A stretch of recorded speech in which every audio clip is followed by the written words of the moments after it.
guys. Okay, Barrifemme la waati rek ñëwaati ànd ak yéen si waajal Tabaski bi. Guys, our recipe today is a liver recipe. A lot of people always tell me that they can't cook their liver, it's not nice or it tastes very bitter. So I have a good technique of cooking it, making it really nice and spicy and accompanying it with a really nice sauce. Last year we had our special yellow sauce. This year we have a different one. I'll be showing you another type of sauce you can eat with your liver during the Eid. Okay, muy si walum recipe muy foie. Ma isil leen nag beneen soosati rek ak beneen féemati ndax at bu nekk ak féemi boppam su ko defee ñu daarati rek ànd ak Barrifemme ñu seen nag lu ma leen isil tey. Right guys, you can see, so for the liver I'm going to be frying it, but I have to make sure it's all flavored before frying it in butter. So I'll show you what we're going to do with it.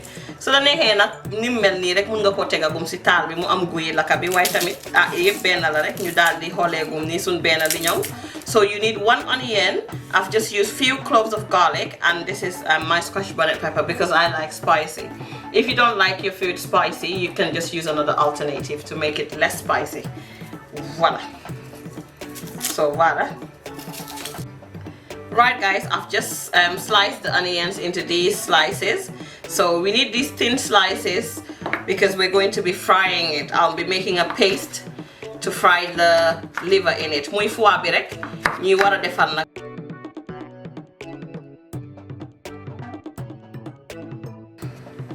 Right guys, as you can see, we've just have our garlic, Scotch bonnet pepper, and 1 slice of 1 onion here sliced. Muy sun onion bek el bi ak sun piment. Kaane bu dija rek. So we're going to cut these into big cubes. Make sure you cut it into big cubes so that it's not too dry. If you cut it into small pieces, it easily gets dried if you're not cooking it in a stew or something. Wow, bu dee nak togguloo ko sauce li dee gën mooy nga dog ko dog yu xala dija nga xam ne du wow.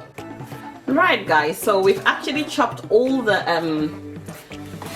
liver into these cubes. And that's the onion and garlic and the pepper, Scotch bonnet pepper. I just used half because I don't want it to be too hot. Muy piment bi ma def lu em rek ndax bëgguma mu saf bi ëppa ndég ñu ngi am sauce buñ ko wara accompagner. So I'm gonna first put the butter in the pan.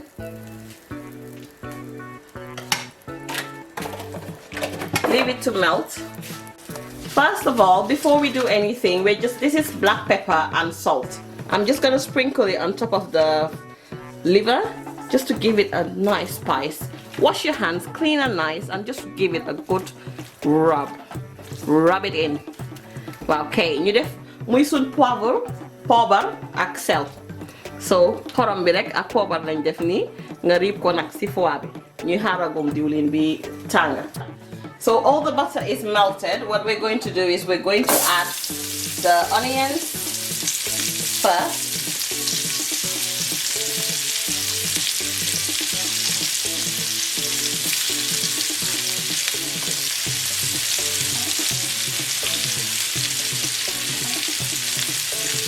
Caramelize. Li ñoo ngi gis ngeen. Encore saaf nii rek si beurre bi. Bul ko yaakam ci bàyyi ko fa mu gën a saaf ba li ñoo ngi dem ba dee ba nga xam ne wow rek a ko dese balaa ñuy def nag leneen. Ayca mbokk yi ñu jublu ji nag si sun sauce. So this is the accompanied sauce I'm going to be making for the liver. It's a very nice sauce, so you should try it and introduce it into your kitchen, and I know you will like it. That's our spring onions, green pepper, parsley, garlic, and Scotch bonnet pepper. Like you always know, I like my food very spicy. So the choice is yours. We're going to be blending this here into this mortar and pestle. So I'll be blending it first and I'll be showing you what we're going to do with it. But stay tuned, it's not gonna be only raw onions, so stay tuned and see. Ngeen gis nag fu ma mujjee moom ñu am fi nag suñ xeeti baax yi sauce ba na dem naa ba jaaxle si sauce ba ndax dama tëdda xalaataat feem ñëw feeñu ma ne lii nag lan laa ko war a tuddee doom day laal ma nanka déggal loolu déggee loolu non nañ dellu tawaat waaw bu yàgga de bu yàggee rek ko fa lu neex du yàgga waay kon nag fi mu ne ñu daal nag di jël suñu bagage yi daal di ko blend. So I'm going to blend these. That's the parsley, garlic and the spring onion and green pepper. That's what I'm going to blend first, then I'll show you and what we're going to do next. So make sure it's well caramelized. Gis ngeen lii ni nga ko gën a bàyyee rek noonu la gën a amee cafka du am xom waruta xom waaye tamit nanga ko bàyyi rek bul ko saaf si diwlin bu tàng torop fry ko si diwlin bu em rek nga xam ne dafa dem ba caramelize mel nii gis ngeen mu mel ni lu xala wow nii waaw kay. So nag that's when we put the garlic. We put in the garlic and the spice. Muy kaani bu dija bi rek ak el bi. So you start stirring it in. Okay, gis ngeen. Fi mu nekk nag fii nga seetee nag lu la sax. So bëggee def sa nokkos bu em sax mën nga koo def fii tuuti rek jarul mu. So I'm just going to sprinkle a little bit of parsley just to give it color. Voila. So that's it. Yes, again. So this has made it into a nice flavorsome stir fry. Then I'm going to be frying the liver into this. So bear in mind we've already put salt and pepper on the liver, black pepper. Muy sun poobar beeg xorom biñ def fii bi foie bi muy foie mooy liver muy res. Okay, so we're going to put this in.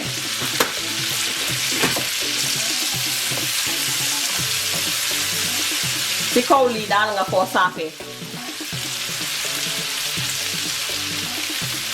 Drop of water, 2 drops of water. This is to ensure that the caramelized onions will leave its flavor in that broth and the garlic. Gis ngeen ndox bu ndaw nga see tooxal boo ko saaf nga xam ne liñoŋ yi nga njëkk a saaf yi nga njëkkoon a fry dafa wàccee guyam bi si biir ndox bi waaye ndox bi bu mu bari de gis ngeen ndox bu em laa nekk rek. Sprinkle more parsley on it and right, I'll give you a better zoom ak mbokk yi ngeen gën a gis nag mbir mi fu mu tollu. Only so you can see that it has a bit of a broth. Muy ndox bu ndaw biñ ci def rek da nga gis ne oignon bi dafa bàyyi guyam, laaj bi bàyyi fa guyam, kaani bi bàyyi guyam, lu nekk di sànni guyam noonu ñuy felante su ko defee yow daal mënoo si def dara ndax coow moom boo ko fekkee rek xambal jëlal rek nga xamba bugguma si dara lu fay. Waaw kay gis nga nii rek ndànk wax ju bari. Your stock seasoning of your choice. Waaw muy sa safal bi nga xam ne moom moo la neex moom ngaa toogee si sa kër nga def sa safal bu em rek yaa ngi gis ne gis ngeen ni moo xalee mel ni luy xala bax tuuti te man ko wàññi waaye di bax nanka di génnee noonu cafinam muy wàllum rees gi di génnee cafinam noonu. Waaw kay gis ngeen. Right guys, we're back here. You can see that it's frying nicely into this beautiful broth, rich and flavorsome.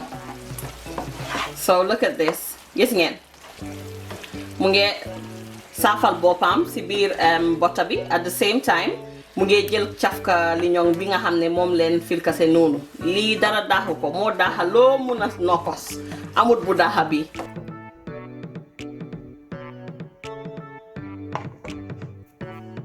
Right guys, you can see we're blending this in the mortar and pestle. Okay, ñu nekk si wol bi yi ma leen woon. So we're going to make sure it's all blended.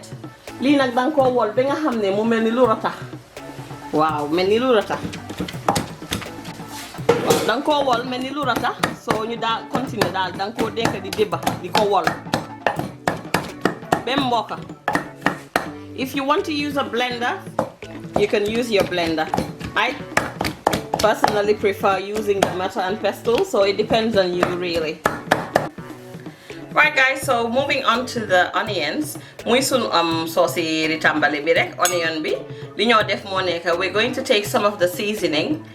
This is the green sauce seasoning. Okay, gis ngeen. Wow, ñu daal nak di ko ci jaxase. Gis ngeen. Sa sauce verte bi rek bu dee defal nga sa sauce verte moom nga njëkk a jaxase. You def nak sun limon. So we're going to this is the blended seasoning I've added, and lemon. You can add like 3 to 4 tablespoons of lemon. That's some vinegar to balance it. Make sure it's not too sour.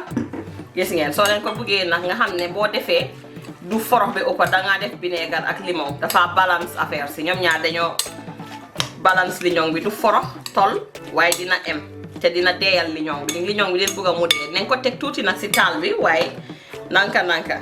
So this is some powdered spices, mixed spice, and that's my black pepper. I'll be adding some to it. That's a lot of black pepper, so I'm not gonna be adding all. That's like 2 tablespoons of black pepper. Give it a good mix. 3 tablespoons of mustard. You need enough mustard to make it into a nice creamy sauce. So we're going to mix everything together.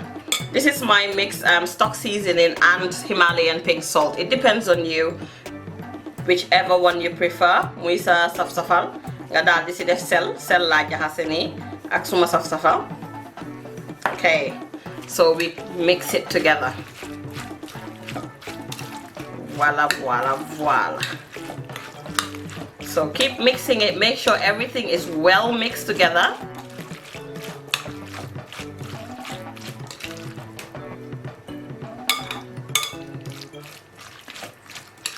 So nice. So finally we're going to be adding some olive oil to it. This again, huile d'olive. Ñu daal di ko ci def. Moy tax nak mu bayendeku ndax moutarde bi bo defé moutarde bu bari ci oignon bi. Gis ngeen lii mun nga koo lekka ak sa yàpp bu laka, mun nga koo lekka ak lu ne neex la def bi bëgga dee. So I'm going to give it a taste. Thing is on point. I'll just add a little bit more of the olive oil. Mix it up, burn it up. Voila, that's nicely mixed. I'm gonna give you a better zoom. See how beautiful and nice this is. Look at this. Right guys, so you can see that we've put the marinated onions in the pan. We're going to be stirring it, giving it a good stir. Just keep stirring it, dry stir, no oil, nothing required, just the seasoning. You've already mixed it into a nice marinade. Muy sun marinade bi rek la ñoo jël nga yëngal ni rek tek ko rek, jarul nga def ci diw, jarul dara. Ni nga ko fa defee 5 to 10 minutes, muy 5 or 10 minutes nga daldi teggi. Voila guys, everything is done. Okay, sun foie bangi ni ñu defar sun sauce verte nanka. So that's the green sauce, the chimichurri sauce I was showing you. It has a great consistency on the side. You can eat it with that. Basun sauce ritambale. This is the other sauce with the onion sauce I was telling you about. Def ko rek sun xeeti veselati sa Mohammed luxury. So ko defee nag ñu daal di jël. I'm gonna take some of this sauce. It's so nice.